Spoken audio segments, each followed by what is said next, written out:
I want you to listen to my story carefully, because it is not just about losing a house to a landslide. It is about losing the very people I thought would never abandon me. Before I take you into the heart of what happened, I want to ask you to support me. Please subscribe to the channel, like this story, and share it so others can feel the emotions I am about to reveal. The night it happened was dark and heavy with rain. I had lived in that house for over 30 years. It was the place where my children grew up, where I cooked countless meals, and where memories lived in every corner. But nature does not respect history. The storm grew wild, thunder rolling across the sky like a warning I did not want to hear. I remember clutching the arms of my chair as the ground beneath me trembled. Then the earth gave way. A wall of mud and rock came crashing down from the mountain slope, swallowing everything in its path. The sound was like a roar from the underworld. Windows shattered, the foundation cracked, and before I could even process what was happening, my home, my sanctuary, was collapsing around me. I barely escaped with my life, stumbling out into the rain as the house groaned and fell into ruin behind me. I stood in the storm, soaked to the bone, staring at the wreckage that had once been my entire life. There was nothing left but mud, splintered wood, and silence. My knees gave way, and I dropped into the cold muck, unable to comprehend the destruction. I had nothing, no roof, no bed, no belongings. My home was gone. In that moment of despair, only one thought came to me. My son. He had always told me I could count on him. After my husband passed away, he promised to take care of me if I ever needed him. He said, "Mom, you will never be alone." I held on to those words as I dragged myself away from the ruins of my house. By morning, when the rain slowed, I began the long walk to his home. My clothes were torn, my shoes caked with mud, and every step felt heavier than the last. Yet I kept going because in my heart I believed my son would open his arms and give me shelter. When I reached his house, I could see the warm glow of lights inside. His wife's car was parked in the driveway, shiny and untouched by the storm. I approached the door with trembling hands. My heart pounded with relief and hope. I knocked softly at first, then harder when no one answered. Finally, the door opened. My son stood there, his face a mix of surprise and discomfort. Behind him, his wife appeared, her arms crossed tightly. The sight of them both should have comforted me, but something in their eyes told me otherwise. "Mom," he said, glancing nervously at his wife, "what are you doing here?" My voice shook as I explained everything. The landslide, the collapse, the loss of my home. I expected him to embrace me, to pull me inside and say, "You are safe now." Instead, his expression hardened. He exchanged a look with his wife, and then he spoke the words that cut deeper than any landslide ever could. "We need our privacy." "Mom." My breath caught in my chest. I stared at him, unable to believe what I was hearing. Privacy, in the moment when I had nowhere to go, when I was stripped of everything. My own son was telling me that my presence was an intrusion. His wife shifted uncomfortably, but said nothing. The silence behind his words was heavier than the storm that destroyed my home.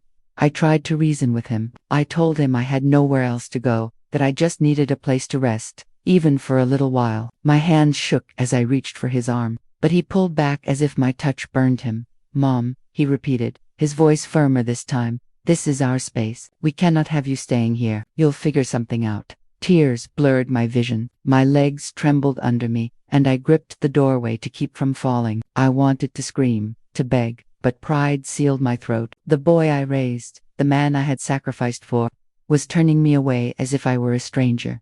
His wife stepped forward then, her tone clipped and final. "It is not a good time. We have our own lives. You should understand that." Understand? What was there to understand about being abandoned when you needed your child the most? My body felt numb. I had endured storms. I had endured the death of my husband. But this rejection was a pain unlike any other.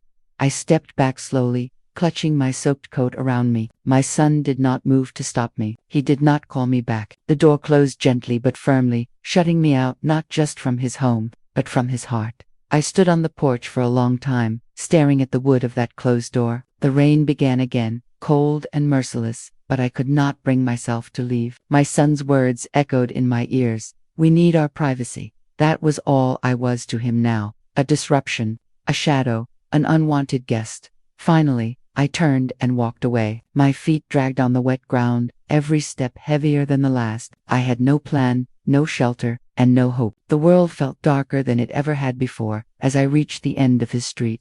I turned one last time, looking back at the house where my son lived so comfortably. I raised him in love. I gave him everything I could. And now I was left with nothing.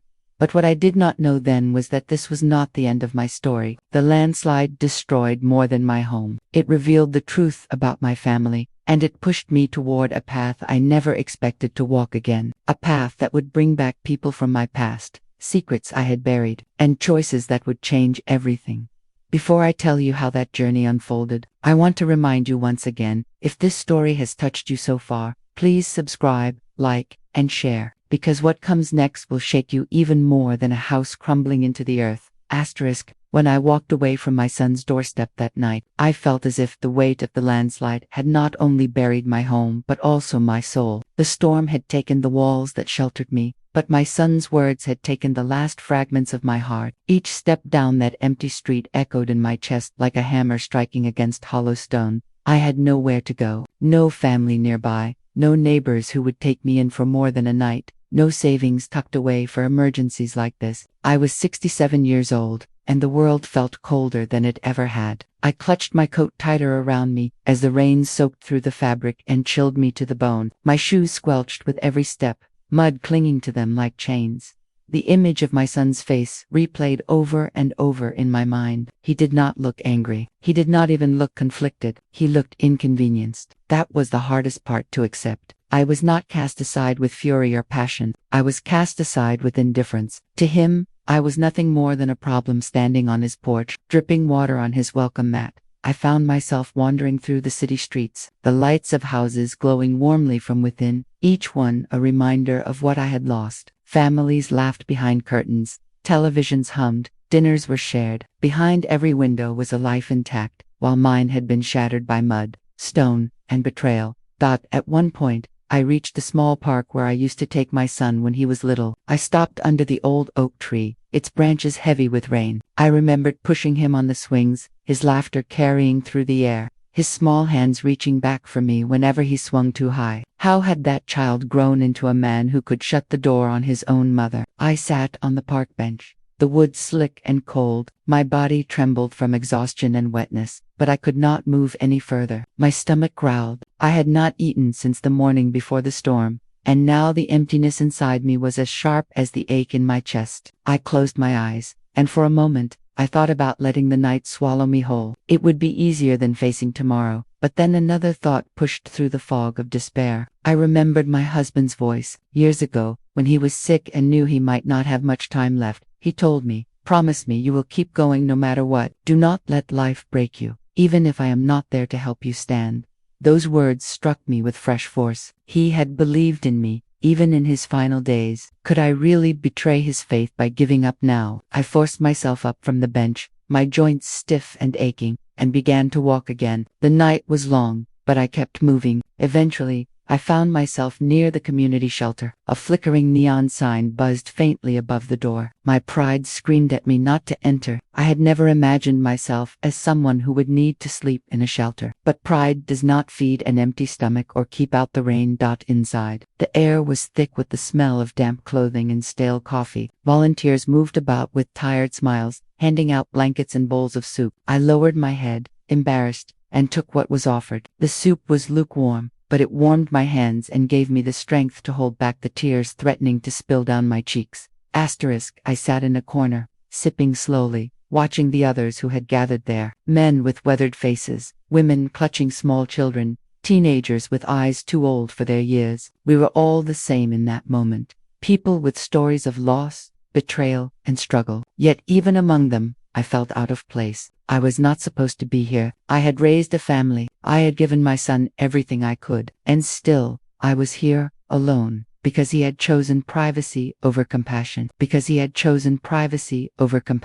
The night stretched endlessly. I lay on a thin mattress, staring up at the cracked ceiling, listening to the coughs and snores of strangers. My mind refused to rest. Instead, it replayed every sacrifice I had made for my son. The late nights working 2 jobs so he could go to college. The meals I skipped so he could eat. The dreams I set aside so he could chase his own. I had built my life around the promise that one day, when I was old and weary, he would be there for me. That promise had crumbled as easily as the walls of my house.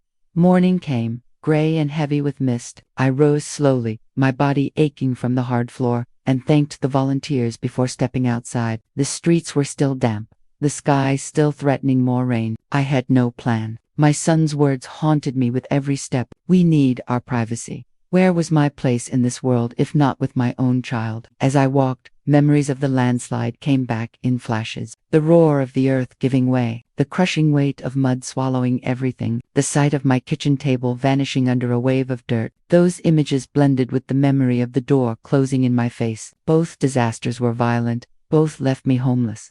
But one came from nature and the other from blood. I wandered aimlessly, but something inside me stirred with every passing hour. Anger began to flicker beneath the grief. Not just anger at my son, but at myself for being so unprepared, for putting all my faith in a promise that had no foundation. I realized then that I could not rely on him or anyone else to rescue me. If I was going to survive this, I would have to dig myself out of the wreckage alone, just as I had crawled out of the mud of the landslide. That realization did not erase the pain, but it gave me something I had not felt since the storm. Determination.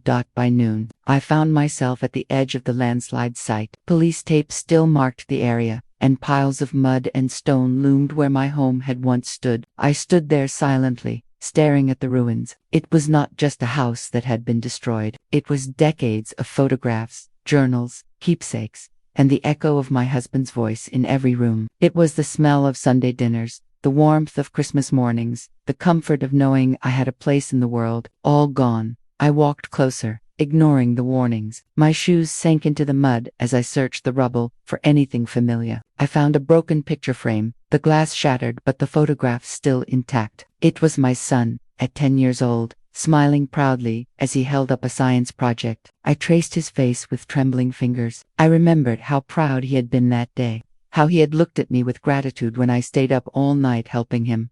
The tears came then, hot and uncontrollable. I sank to my knees in the mud, clutching the photo to my chest. I wept not only for my lost home but for the lost boy who had once needed me. Somewhere along the way, he had grown into a man who saw me as a burden instead of a blessing. I do not know how long I stayed there, but eventually, a voice called out from behind me. "Ma'am, you cannot be here." It was a rescue worker, his tone firm but kind. He helped me to my feet, brushing mud from my coat. I thanked him, though my voice was barely more than a whisper.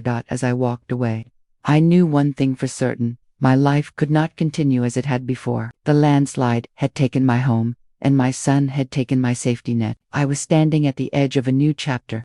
One I had not chosen, but one I would have to face. I did not yet know where this path would lead me. I did not yet know what faces from my past would return, or what secrets would surface. But I knew this. I was no longer just a victim of disaster. I was a woman, stripped bare, forced to rebuild not only my life but also my faith in myself.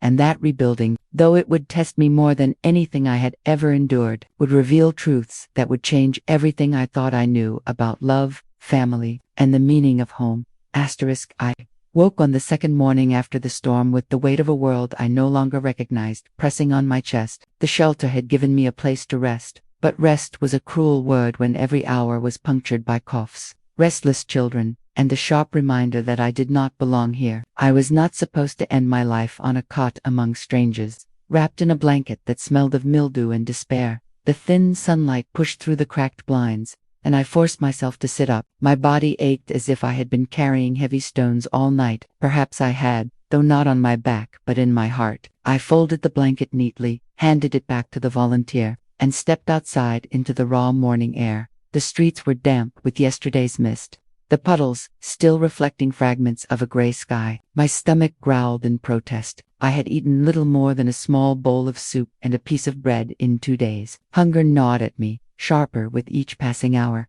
but pride kept me from asking for more. I walked slowly, unsure where to go, my feet guiding me more than any plan. As I passed the bakery on Main Street, the smell of fresh bread nearly buckled my knees. Warm loaves sat in the window, golden and soft, a cruel reminder of how far I had fallen. Once, I had walked into such shops with my son's hand in mine, buying him a treat after school. Now, I stood outside, a beggar in all but name, my empty pockets a secret only I carried. I moved on quickly, ashamed of the way my eyes lingered too long on something so simple. Hunger, however, does not care for dignity. By midday, I found myself sitting on a bench outside the library, my body weak, my hands trembling. I clutched the photograph I had salvaged from the ruins of my house, the one of my son holding his science project. It was my anchor, though every time I looked at it, a new wound opened in my chest. Why had he turned me away so had I failed him somehow?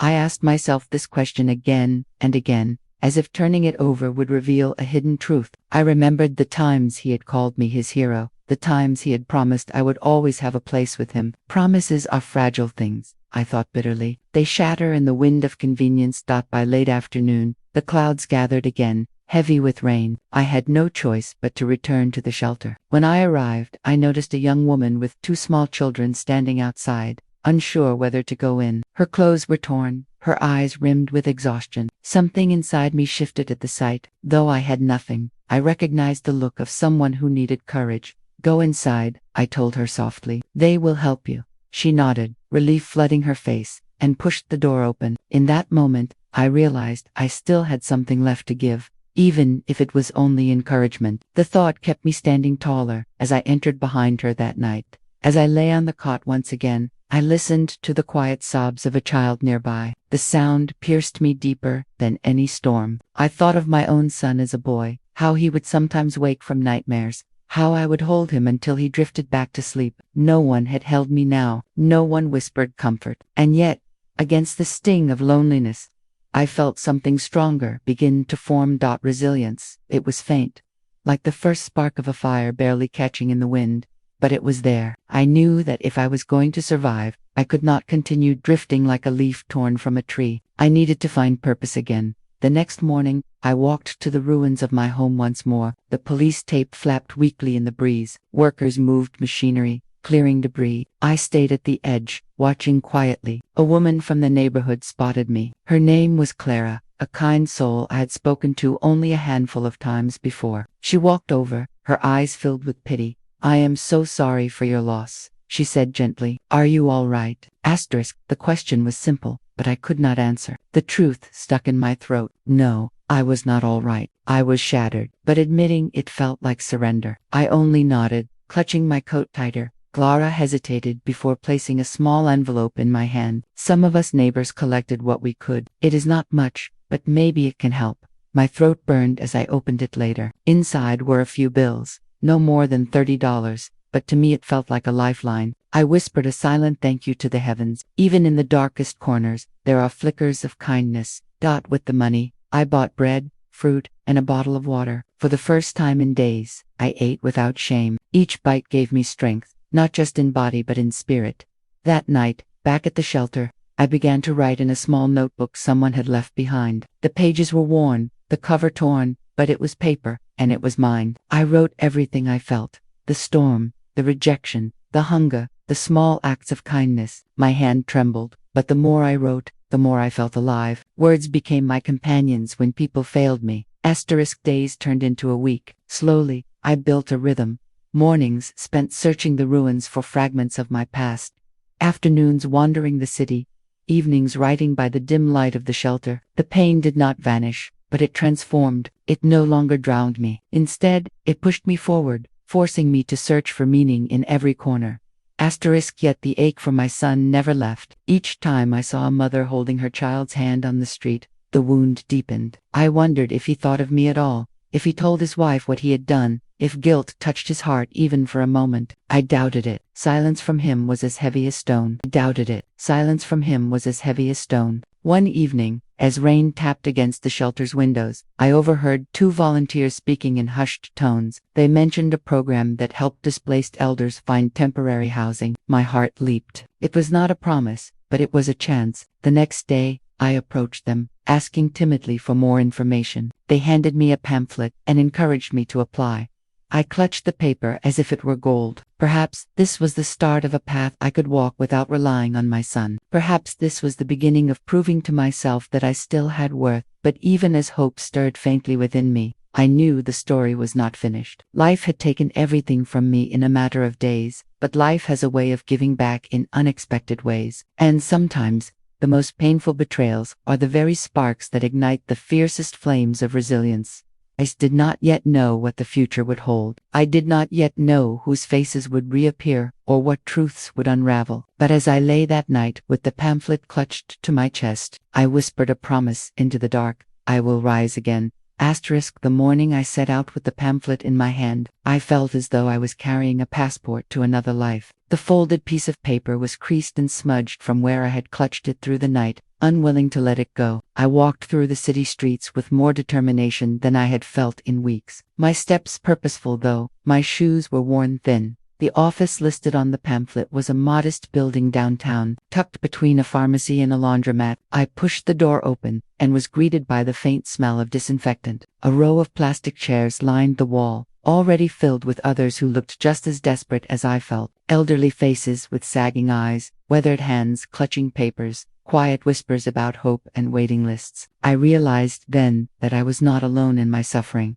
I took a number from the machine and sat down, my heart hammering. Each tick of the clock echoed in my chest. When my number was finally called, I stepped into a small office where a young woman with bright eyes and a tired smile sat behind a desk. Her name tag read Angela. "How can I help you today?" she asked warmly. I slid the pamphlet across the desk and explained my situation. The words tumbled out: how the landslide had destroyed my home, how I had nowhere to go, how I had been sleeping in the shelter. My voice trembled, but I did not stop. Angela listened carefully, her hands folded, her expression one of genuine concern. When I finished, she leaned forward slightly. "We do have a program for seniors who have lost their homes," she said, "but the demand is very high. The waiting list is long, sometimes months." The words hit me like a stone. Months. I thought of the shelter cot, the endless lines for food, the loneliness that wrapped around me each night. My shoulders sagged under the weight of disappointment. "Please," I whispered, "I do not know how much longer I can stay there." Angela's eyes softened. "I wish I could do more. What I can offer is to put your name on the emergency priority list. If something opens up sooner, we will contact you immediately." I nodded, blinking back tears. It was not a solution, but it was a sliver of hope, and sometimes a sliver is enough to keep a person breathing. I thanked her and left the office with a mixture of relief and sorrow. On the way back, I stopped at a park bench to rest. The city bustled around me, children laughing, workers rushing, couples holding hands. I felt invisible among them, a shadow moving through a world that no longer saw me. I pulled out my notebook and began to write again, pouring my heart onto the pages. Writing had become my lifeline, the one thing that reminded me I still had a voice. As I wrote, an older man sat down beside me. He carried a worn backpack and a cane. He glanced at my notebook and smiled faintly. "Writing helps, doesn't it?" he said. I looked at him in surprise. "It does. It is the only thing that keeps me steady."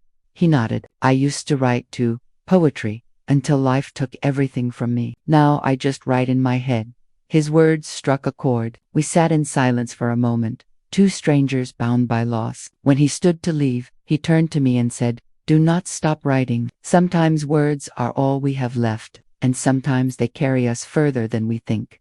That night, I returned to the shelter with renewed determination. I ate the thin soup without complaint, lay on my cot, and wrote until my hand cramped. For the first time, I began to wonder if my words could serve more than myself. Could they reach others? Could they be heard? The thought flickered in my mind like a candle refusing to die. The next few days followed the same rhythm: waiting, writing, hoping. I checked my phone for calls from the housing program, though deep down I knew it would not be so soon. Still, the act of checking gave me a sense of anticipation, as if the future had not yet closed its doors to me. But life has a way of testing even the faintest embers of hope. One evening, as I returned from walking through the ruins of my neighborhood, I caught sight of my son across the street. He was carrying groceries with his wife, laughing at something she said. For a moment, I froze, my heart racing. I thought of calling out, of rushing to him, of reminding him that I still existed. But my feet remained planted, heavy with fear and shame.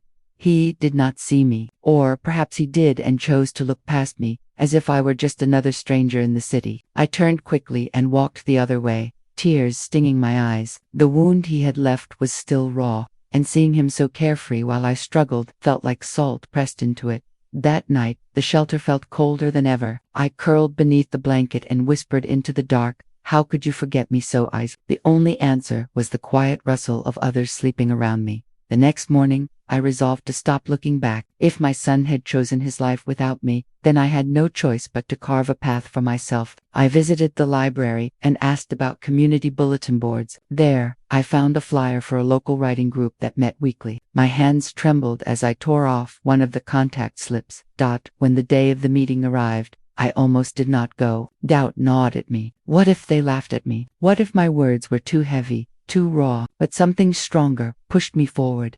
The group met in the basement of a church. A circle of chairs waited, filled with people holding notebooks and pens. They welcomed me without question, offering smiles and nods. When it was my turn to share, my voice shook. But I read aloud a passage I had written about the storm, about standing before the ruins of my home. When I finished, silence filled the room. Then someone whispered, "That was powerful." Another said, "You made me feel like I was there." Warmth spread through me. For the first time since the landslide, I felt seen. My words had reached someone else's heart. And in that connection, I discovered a new kind of strength. Walking back to the shelter that evening, I held my notebook close. The city lights shimmered on the wet pavement, and for the first time, they looked less like reflections of despair, and more like tiny stars guiding me forward. I knew the journey was far from over. I knew there would be more nights of hunger, more mornings of disappointment, but I also knew that I was not done yet. Something inside me whispered that bigger changes were coming, that the story I was living had not yet revealed its final chapters. As I lay on my cot that night, I closed my eyes and whispered the same words I had before, only stronger this time. I will rise again. The following week, I returned to the writing group, my notebook clutched in my hands like a lifeline. I was terrified that my first reading had been nothing more than luck, that this time my words would fall flat, that the warmth I had felt in that circle would vanish. Yet, as soon as I stepped into the church basement, they smiled at me as if I belonged there. That simple gesture nearly brought me to tears. We went around the circle, each person reading something they had written. Some shared poems, others short stories or journal entries. When it came to my turn, I hesitated. My hands trembled as I opened my notebook to a page I had filled only the night before. I read about the moment. I saw my son across the street with his wife. The way my heart had begged me to call out, the way my pride had silenced me. My voice cracked as I described the ache of being unseen by the very person I had once carried in my arms. By the time I finished, my cheeks were wet with tears.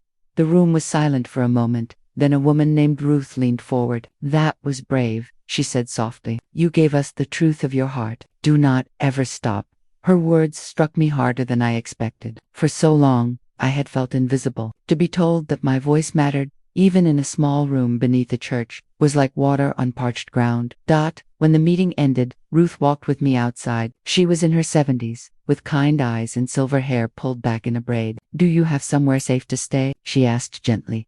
I hesitated, unsure whether to tell her about the shelter. Finally, I nodded. "I am managing." She studied me for a moment, but did not press. Instead, she handed me her phone number. "If you ever need someone to talk to, call me." Writing is powerful, but sometimes a human voice is just as necessary. I slipped the number into my pocket, grateful beyond word. Grateful beyond word. That night, as I returned to the shelter, I felt a flicker of something I had thought lost forever: community. For years, my world had revolved around my son, my home, and the routines I had built around them. When those were ripped away, I thought I had nothing. But now I realized that sometimes, when life strips you bare, it makes room for unexpected connections to grow. Days bled into one another, each one a careful balance of survival and hope. The shelter remained a constant, though I never grew comfortable with the noise, the smells, the feeling of being one among too many. Still, I found small ways to make it bearable. I folded my blanket neatly each morning. I kept my notebook close. I walked outside whenever I could, reminding myself that the world was still larger than the walls of that room. One morning, the call I had been waiting for finally came. The housing program. My heart leaped as I answered, breathless. Angela's voice greeted me. "I wanted to let you know that an apartment has opened," she said. My knees went weak. "But there is a catch. It is in a part of town that may not be ideal, and it is shared housing. You would have a room, but you would be living with 2 other seniors." Relief and apprehension tangled inside me. A room of my own, yet not entirely my own. Still, it was more than a cot in a shelter. I told her yes before she finished her sentence. The next day, I moved into the apartment. It was small and worn. the paint peeling in places, the carpets stained. My room was hardly bigger than a closet, but it had a bed, a window, and a door I could close. For the first time since the storm, I had privacy. My roommates were kind enough. Margaret, quiet and stern, kept mostly to herself. Thomas, a retired mechanic, was talkative and often told long stories about his younger days. They did not pry into my life, and I did not pry into theirs. In that fragile space, we built a kind of peace. Night, I lay in my bed and listened to the hum of the city outside the window. The loneliness remained, but it felt less suffocating when I knew I had a door to close, a space to claim as my own. I wrote each night until my eyes grew heavy, filling page after page with memories, fears, and dreams. Yet no matter how far I tried to step forward, my son's absence clung to me like a shadow. I checked my phone daily, hoping for a call, a message, any sign that he remembered I existed. None came. His silence became louder with each passing day.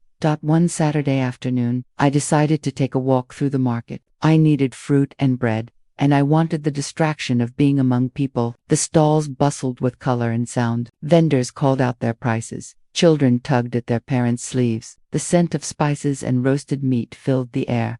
And then I saw him. My son stood near a vegetable stand, his wife by his side. They were laughing, their basket full of groceries. The sight struck me like a physical blow. I froze, hidden behind a stall, my heart racing. Part of me longed to run to him, to throw my arms around him, to beg him to remember that I was his mother. Another part of me, the part that still bled from his rejection, held me in place. Then, as if fate were determined to twist the knife, his eyes flicked in my direction. For the briefest moment, our gazes met. Recognition flashed across his face, followed by something I could not read. Guilt, anger, shame. But instead of coming toward me, he turned quickly and pulled his wife closer, leading her away without a word. The breath left my body. I stood rooted to the spot, trembling. He had seen me, he had known me, and he had chosen to walk away. I stumbled back to my room that evening, my hands shaking, my chest tight. I collapsed onto the bed and wept into my pillow, the sobs tearing through me like the storm that had taken my home. His rejection in words had been cruel enough, but his rejection in silence was unbearable. For days afterward, I moved through life in a haze. Even the writing group could not fully lift me. I shared my words, received encouragement, but the wound throbbed too deeply. I thought of Ruth's phone number in my pocket, but I could not bring myself to call. Pride and shame warred inside me. It was Thomas, of all people, who noticed. One evening, as we sat at the kitchen table eating bread and soup, he said, "You look like you've been carrying the weight of the world on your shoulders." I gave a weak smile. "Perhaps I have." He leaned back in his chair. "Let me tell you something. Life will throw you in the dirt and kick you while you're down. But if you keep getting back up, eventually you learn that standing tall is the best revenge." His words stayed with me long after I went to bed. Maybe survival was not just about finding shelter or food. Maybe it was about proving to myself and to the world that I could not be erased. That night, I opened my notebook and wrote a vow. I will not be invisible. Not to him, not to anyone. My voice will carry. My story will matter. As the ink dried on the page, I felt a shift inside me. It was not yet strength, not yet healing, but it was a beginning. And sometimes, beginnings are enough. When the sun rose the next morning, I was already sitting at the edge of the small bed, my hands gripping the blanket as though it were the last thing keeping me steady. The night had been restless, filled with thoughts of my son's rejection, the loss of my home, and the humiliating way I had been made to feel like a stranger in his house.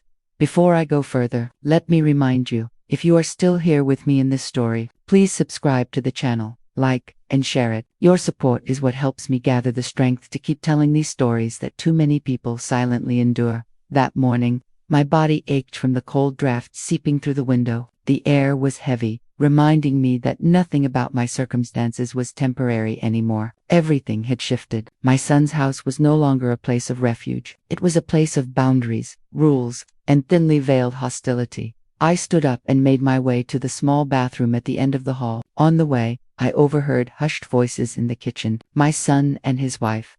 "She cannot stay much longer," his wife whispered harshly. "This is not what we agreed on." My heart skipped. I stopped mid-step, clutching the wall for support. "I know," my son said, his voice lower but strained. "But where will she go? Her house is gone. We cannot just throw her out. You think about her more than about me," his wife snapped. "I need peace in my home, privacy. A mother-in-law under my roof was never part of my life plan." Those words cut deeper than the landslide itself. I forced myself to keep walking as if I had not heard, my eyes burning but refusing to let tears fall. Inside the bathroom, I locked the door and let the sobs erupt, muffling them with a towel. After composing myself, I washed my face and stared into the mirror. The woman staring back at me looked older, smaller, and more defeated than I remembered. Was this what my life had come to? Begging for a corner in the very house I had once helped build with my sacrifices. Later that afternoon, my son avoided me. He busied himself in the garage, fixing things that did not need fixing. His wife, however, made her intentions clear. She approached me in the living room, her tone sweet but her words sharpened like glass. "You must understand," she began, folding laundry on the couch. "We need space here. You cannot expect to stay forever." "I never intended to," I answered softly. "I only needed time to figure out what to do next." Her lips curved into a cold smile. "Good. Then perhaps you should begin figuring it out sooner rather than later. I have a friend who works at a retirement home. Maybe that is best for someone in your situation."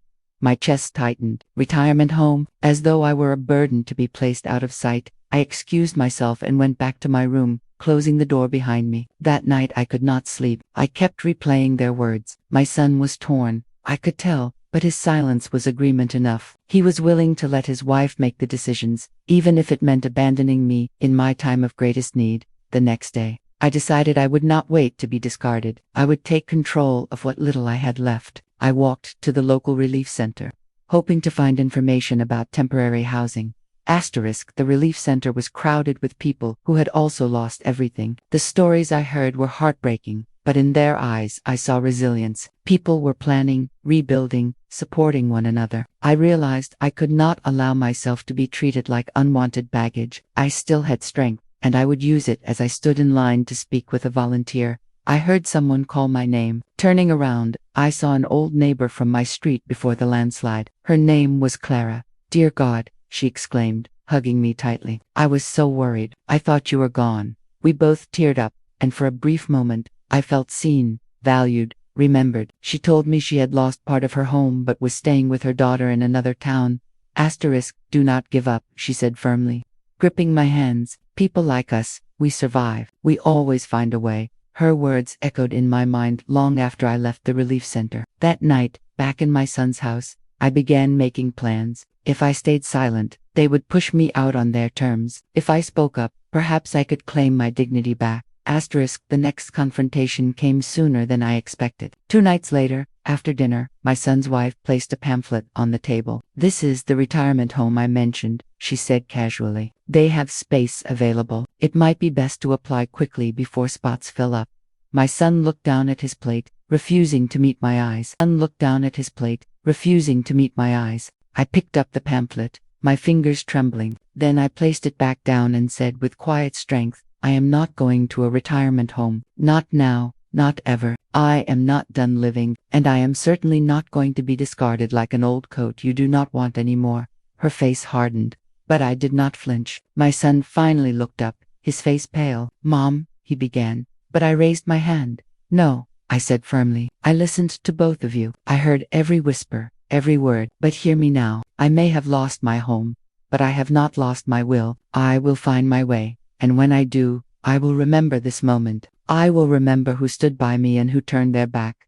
The silence was thick. His wife excused herself, muttering something under her breath. My son sat frozen, his mouth opening and closing, but no words came out. That night, I packed a small bag. I did not know exactly where I would go, but I knew one thing clearly. I could not stay where I was not wanted. As I zipped the bag shut, a strange calm settled over me. The landslide had destroyed my house, but it had also uncovered truths I had ignored for years. My son was no longer the boy who used to run into my arms. He was a man who allowed convenience and comfort to outweigh loyalty and compassion. I placed the bag by the door and whispered to myself, "Tomorrow begins my new life." What I did not know then was that walking out of my son's house would set into motion events I never could have imagined. It would lead me to discover strength I did not know I still had. And it would reveal a shocking truth about the people I thought I knew best. left the house before the first rays of the sun touched the street. My bag was heavy on my shoulder, but my heart was heavier. Each step away from my son's front door felt like a battle. I had lived through disasters before, but this was a different kind of storm, one that tore through my soul instead of the earth. Before I take you further into this part of my journey, let me ask you kindly, please subscribe to the channel, like, and share this story. Many people face silent heartbreak like this, and your support helps shine a light on those untold truths. The street was eerily quiet. I turned back once and saw the window blinds twitch slightly. I knew someone had been watching me leave. My son, perhaps, torn between guilt and cowardice, or maybe his wife, making sure her words had finally achieved what she wanted. Either way, I did not wave, I did not knock, I did not wait. I simply walked. I took a bus into town and returned to the relief center. It was crowded again, filled with faces painted with loss and despair, yet also determination. I told myself I was one of them now. No special treatment, no exceptions, just another survivor trying to find a place to rest. The volunteer at the desk, a young woman with tired but kind eyes, looked up at me and said, "You, again. Did you find a place to stay with your family?" Her words pierced me, but I steadied my voice. "Not exactly. I need temporary housing. Anything you can offer." She handed me a form and explained the options: a shared shelter downtown, or a church-run hostel that offered small rooms to displaced people. I circled the hostel and handed the paper back. By afternoon, I was standing in front of a modest brick building with peeling paint and a faded sign that read, "St. Mary's Haven." The caretaker, an older man named Robert, welcomed me with a handshake that was warm, despite the roughness of his palms. "We do not have much," he said, leading me inside, "but we have safety, food, and people who look out for one another." For the first time in weeks, I felt a sliver of peace. My room was small, just a single bed, a wooden chair, and a narrow dresser, but it was mine. No one telling me I was in the way, no one whispering that I was unwanted. That night, as I lay in the unfamiliar bed, I thought of my son. Was he lying awake too, wondering where I had gone? Did he even care? The questions circled like vultures, but I forced myself to focus on tomorrow. Tomorrow I would start anew. Days turned into a week, and I began helping around the hostel. I cooked, I cleaned, I listened to stories of other survivors. Many had lost homes, some had lost loved ones, but in their company, I did not feel as alone. Clara, my old neighbor, visited me too. She brought small gifts, food, and her relentless encouragement. "You have more strength than you think," she said one afternoon, pressing my hand. "Do not let betrayal be the last chapter of your life." Her words stirred something deep within me. I decided to attend the community meeting organized for landslide victims. Their officials discussed rebuilding plans, compensation, and relocation. I sat quietly, but I listened carefully. They mentioned property surveys, insurance claims, and government assistance funds. My ears perked up when I realized something was missing. My house, my land, my name, none of it had been mentioned. I raised my hand. "Excuse me," I said. "My home was completely destroyed. I reported it. Why is my name not on this list?" The official glanced at his papers, then frowned. "According to our records, that property was recently transferred to your son's name. Compensation will be directed to him." My heart stopped. The room spun. "Transferred?" I asked, my voice breaking. "No, that cannot be right. That is my house, my land. My name has been on those papers since the day my husband and I bought it." "I am sorry," the man replied, clearly uncomfortable, "but the documents show your son as the owner. Perhaps you should speak with him directly." A rush of anger and betrayal surged through me. My son had not only rejected me, he had quietly taken my home from me. The house I had built, the land I had nurtured, the only security I had left it, was all in his name now. When the meeting ended, I staggered outside, gasping for air. Clara rushed to my side, holding my arm. "What happened? You look pale," I told her, my words trembling, the bitterness flooding out. She shook her head, furious. "How could he do this, after everything you gave up for him?" I could not answer. My mind was a storm. All those times he had smiled at me, all the reassurances that he would take care of things after my husband passed. I had trusted him. I had signed papers without reading closely, believing he was protecting me. Instead, he had stolen from me. Night, I could not eat. I could not sleep. I sat by the small window of my hostel room, staring at the moon. Every memory of raising him, of sacrificing for him, turned sour in my heart. I thought losing my house to the landslide was painful, but losing it to my own son's betrayal was unbearable. The next morning, I resolved to confront him. I could not let this pass in silence. I deserved answers. I deserved my dignity.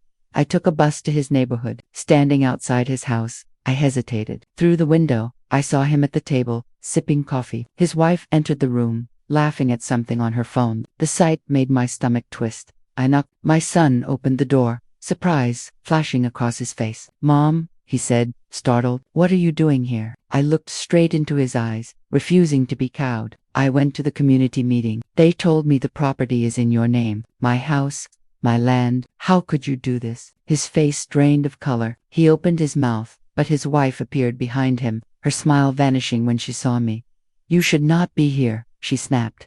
"Answer me," I demanded, my voice rising. "Did you take my house? Did you sign it over without telling me?" My son looked down, shame creeping into his features. "Mom, it was for protection, to make things easier. You do not understand the paperwork, and I thought you could take everything I worked for." I cut him off, my voice trembling with fury. "You thought you could hide the truth until it was too late." His wife stepped forward. "This conversation is over. You need to leave." "No," I said firmly, planting my feet. "This is not over. I will not be silenced in my own story." My son finally raised his head, guilt written all over his face. "I am sorry," he whispered, but his apology felt hollow. I turned and walked away, my body shaking but my spirit unbroken. As I left, I knew one thing clearly: this betrayal was not the end of me. It was the beginning of a battle I had no choice but to fight. The morning after confronting my son, I awoke in the hostel with a pounding heart and a mind burning with anger. Sleep had barely touched me. Every time I closed my eyes, I saw his face, the shame, the avoidance, the cowardly attempt at excuses. He had stolen my home, the last piece of security left to me, and I could not let that go. Before I go on, let me pause for a moment. If you have stayed with me this far, I ask you kindly to subscribe to the channel, like this video, and share it with others. It means more than you know, and it gives me strength to continue telling the truth of this journey.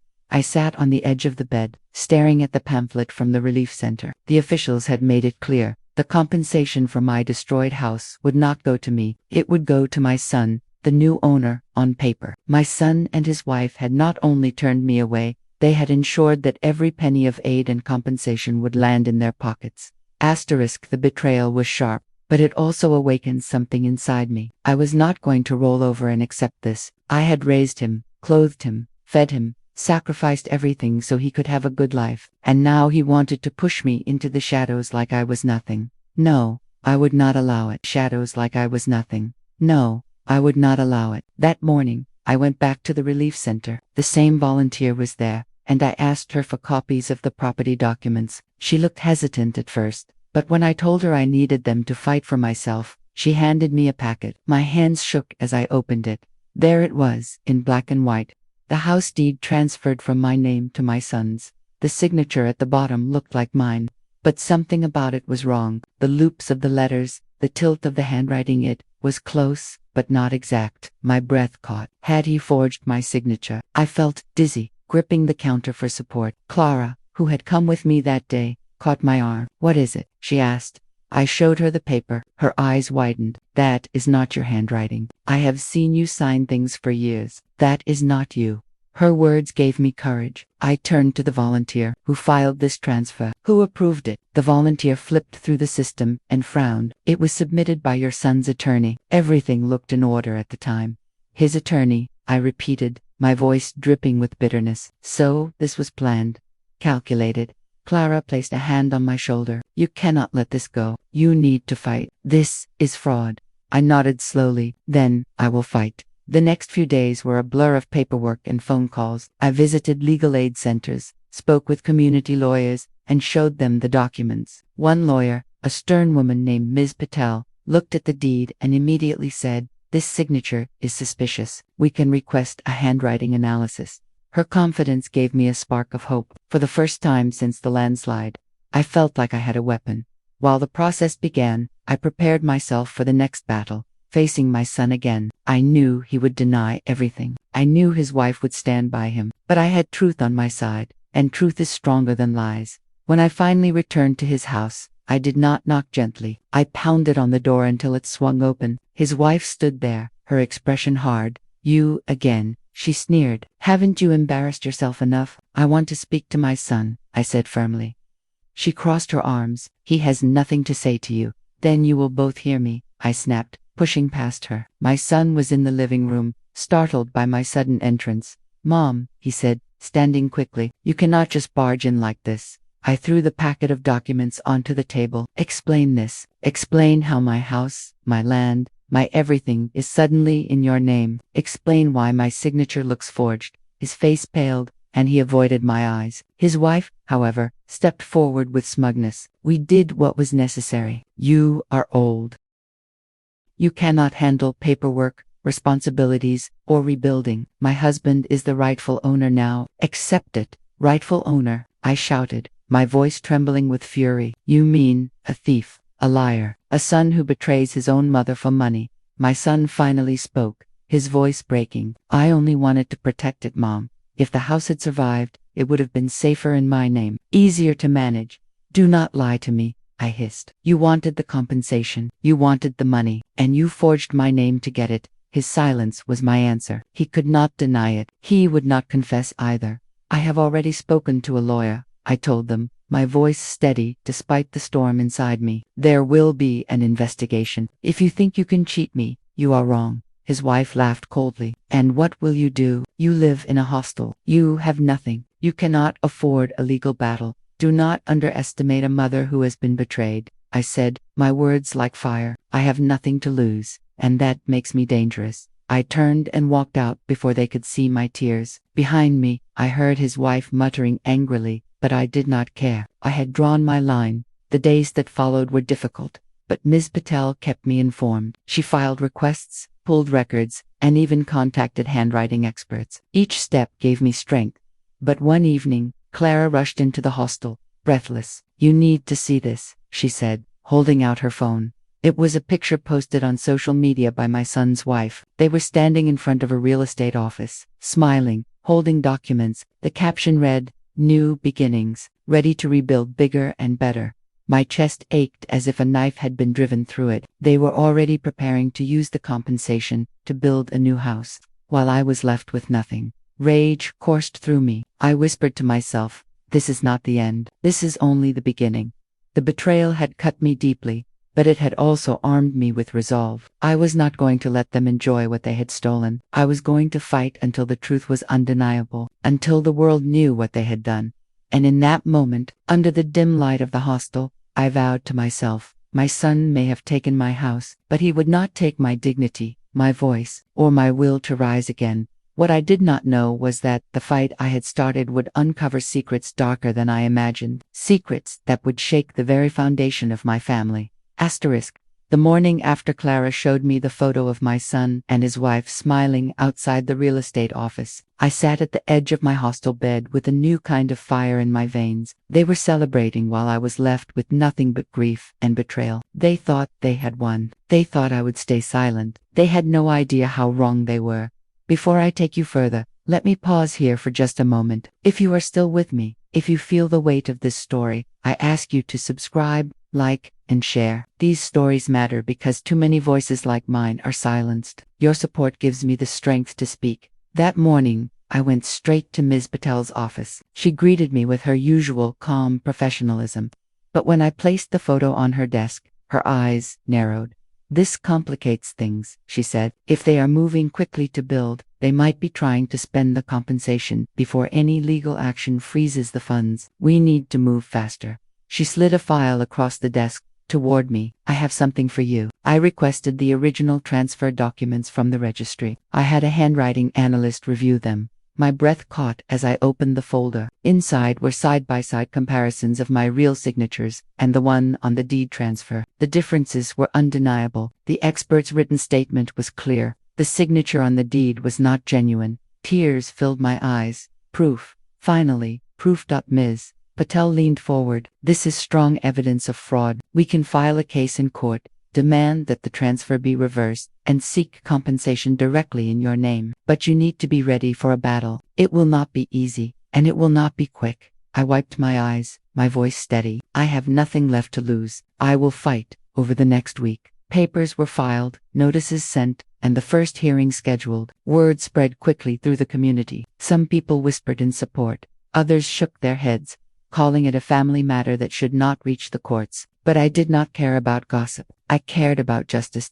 When the day of the first hearing arrived, I walked into the courthouse with Clara by my side. The air inside was heavy with tension. My son and his wife were already there, sitting with their lawyer. He avoided my gaze, but his wife stared at me with a smug smile, as if daring me to continue. The judge entered, and the case began. Ms. Patel presented the documents, the expert analysis, and my testimony. I spoke clearly, my voice shaking only once when I described the betrayal I had felt. Their lawyer argued that I had willingly signed the transfer, that I had simply forgotten or misunderstood. My son sat silent, his head bowed. His wife, however, whispered constantly to the lawyer, her arrogance filling the room. When the judge looked directly at me and asked, "Do you believe your son knowingly deceived you?" The words tore out of me like a scream. Yes, he stole my home. He betrayed me. The room went silent. My son finally looked up, his eyes glistening. For a moment, I thought he might confess. Instead, he said nothing. The judge did not give a decision that day. More hearings were scheduled, but as I left the courtroom, I felt a shift. The truth was no longer locked inside me. It was out in the open. That evening, back at the hostel, Clara and I sat together in the small dining hall. "You were brave today," she told me. "No matter how this ends, you showed the world that you will not be silenced." I smiled faintly, but inside my chest a storm was still raging. I knew my son's wife would not stop. She was too determined, too greedy, and I feared what she might do next. My fears were confirmed. 2 days later, I returned to my room to find the door slightly open. Inside, my belongings were scattered, my bag unzipped. A piece of paper lay on the bed. It was a note, written in harsh, messy letters. "Drop the case or regret it." Asterisk. My hands trembled as I held the paper. Someone had broken into my room. Someone wanted me scared, silenced. Clara gasped when she saw it. "You need to take this to Ms. Patel. This is intimidation." I nodded, though my stomach churned. I knew exactly who was behind it. My son's wife. Ms. Patel filed the report immediately, adding it to the case file. "This will work in our favor," she said. "It shows desperation on their part. Do not let them frighten you. That is what they want." But at night, alone in my room, fear did creep in. What if they tried something worse? What if they harmed me? Yet, even through the fear, my resolve hardened. They wanted me to give up, but I would not. They wanted me to give up, but I would not. The second court hearing arrived. This time, Ms. Patel presented the intimidation note. The judge frowned, clearly displeased. Their lawyer argued it was a fabrication, but the judge ordered further investigation. During the break, I approached my son quietly. He looked exhausted, older than I remembered. His hands shook as he held his coffee.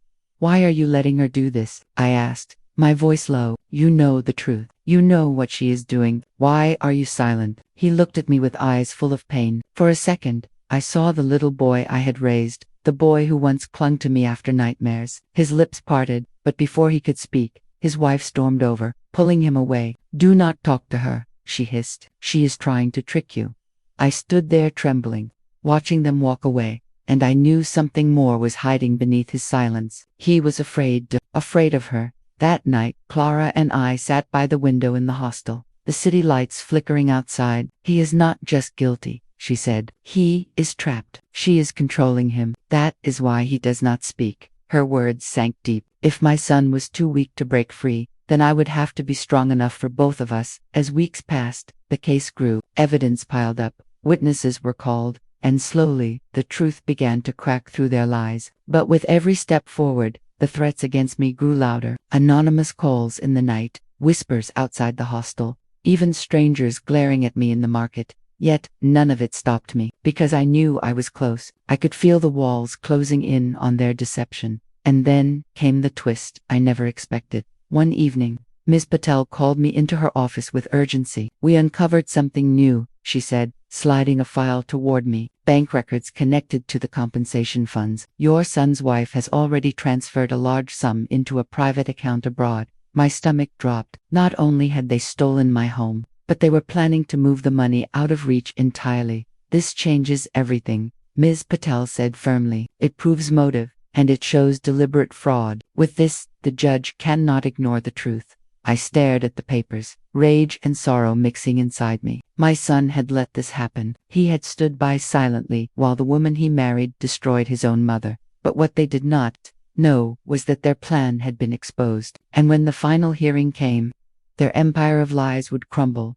As I walked back to the hostel that night, the air felt different, heavy, charged, almost electric. I whispered to myself, the storm is coming, but this time, I will not be buried under it. This time, I will rise. Asterisk, the final hearing loomed like a thundercloud over my life. For weeks, I had endured threats, whispers, and the cold weight of betrayal. But now, the day of reckoning had come. The truth was ready to break free, and I knew that no amount of lies or intimidation could bury it forever.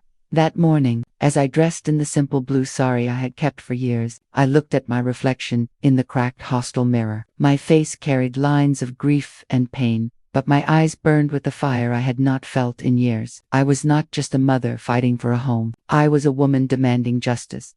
Clara pressed my hand before we left. Today, you show them who you really are. Today, you take back your voice. The courthouse buzzed with anticipation. Reporters had begun to circle the case, sensing the scandal of forged documents, stolen property, and money funneled abroad. My son and his wife arrived surrounded by lawyers, but their faces looked different now. He was pale, restless, avoiding eye contact. She was tense, her arrogance beginning to crack around the edges. The judge entered, and the final hearing began. Ms. Patel rose, her voice calm but sharp. She presented the bank records proving that the compensation money had been transferred to a private account overseas. She laid out the handwriting expert's report once more, emphasizing the fraudulent signature. She presented the intimidation note, connecting it to a clear pattern of threats meant to silence me. Each piece of evidence landed like a stone, building a wall of truth that towered over their lies. Their lawyers sputtered objections, claiming fabrications, misunderstandings, and family disputes. But the weight of the evidence was crushing. Then the judge turned to my son. You are the direct beneficiary of this transfer. Did your mother willingly sign away her home? The silence in that courtroom was deafening. My son shifted in his seat, his hands trembling. His wife's nails dug into his arm, her whisper sharp and poisonous. Say yes. Do not you dare betray me. I leaned forward, my voice breaking through the silence. Look at me, my son. Look at your mother, and tell the truth. His eyes finally met mine. For a moment, I saw him again, the boy who once carried his school bag too heavy for his small shoulders, the boy who once wept in my arms after scraping his knees, the boy who once promised to take care of me when I was old. Tears welled in his eyes, and his lips parted. I cannot lie anymore, he said, his voice cracking. She forged it. She planned everything. I let it happen because I was afraid of her. But my mother never signed that paper. She never gave up her home. Gasps rippled through the courtroom. His wife froze, her face draining of color. You coward, she hissed. But the damage was done. The judge raised a hand for silence. So you confirmed that the transfer was fraudulent? Yes, my son whispered, his head bowed in shame. The courtroom erupted. Reporters scribbled furiously. Cameras clicked, and murmurs filled the air. Ms. Patel's eyes gleamed with triumph. But I sat still, my hands pressed tightly together, my heart pounding in disbelief. The judge's voice cut through the noise. In light of the evidence and the testimony given today, this court declares the property transfer null and void. The rightful ownership remains with the complainant. Furthermore, an investigation will be opened regarding the misuse of compensation funds and the intimidation tactics employed. The gavel struck, sealing the decision. It was over. I had one dot. My son buried his face in his hands, his shoulders shaking. His wife, red with fury, lashed out, her words venomous. You think this is the end? You think you can humiliate me like this? I will not forget this day. Guards quickly moved in as her anger spiraled. I stood slowly, my legs trembling but my spirit unshaken. For the first time in months, I felt the weight lift from my chest. My home was mine again. My voice was heard. Justice had been served. Outside the courthouse, reporters swarmed. Questions flew in every direction. How do you feel after winning? What do you say to families who face betrayal like yours? I raised my hand, my voice steady. I say this. Do not let fear silence you. Do not let betrayal bury your truth. Even when those closest to you turn against you, stand tall, because justice, though slow, will come. Clara beamed beside me, her eyes glistening with pride. Miss Patel offered a rare smile. You were stronger than they ever expected. Remember that. As the crowd thinned and the noise faded, my son approached me quietly. His eyes were red, his face pale. Mother, I am sorry, he whispered. I let her control me. I betrayed you. I looked at him for a long time, the pain of his choices heavy in my heart. You broke something inside me that will never fully heal, I said softly. But you also found the courage to tell the truth when it mattered. That is the only reason I can look at you now. He wept openly, reaching for my hand, but I pulled back gently. You will have to live with your choices. You will have to rebuild your soul, just as I must rebuild my life. His wife was escorted away by officers, her threats echoing faintly in the distance. I watched her go, a cold reminder of how greed can destroy lives. But I no longer feared her. She had been exposed. That evening, Clara and I returned to the hostel one last time. We sat by the window, watching the sunset paint the sky in streaks of gold and crimson. You did it, Clara whispered. You stood against them, and you won. I nodded, tears slipping down my cheeks. Yes. But it was not just about winning back the house. It was about proving that I mattered, that my voice mattered, that mothers cannot be discarded like old furniture. The next morning, I walked through the gates of my home once more. The air smelled of earth and jasmine, the walls familiar yet strange after so long. I placed my hand on the doorframe, whispering a prayer of gratitude. It was not just a house, it was my life, my memories, my years of sacrifice, and now it was mine again. Inside, the silence felt different, not empty, but peaceful. I moved slowly from room to room, touching the walls, the windows, the furniture that still remained. Each step was a reclamation, a promise to myself that I would never again let anyone silence me. As I stood in the living room, sunlight pouring through the windows, I whispered aloud, "This is where I begin again." And though my heart still carried scars, though my trust had been shattered, I knew one thing with certainty. I was not defeated. I was not broken. I had faced betrayal, greed, and fear, and I had risen stronger. My story was not over. It had only just begun. My story was not over. It had only just begun.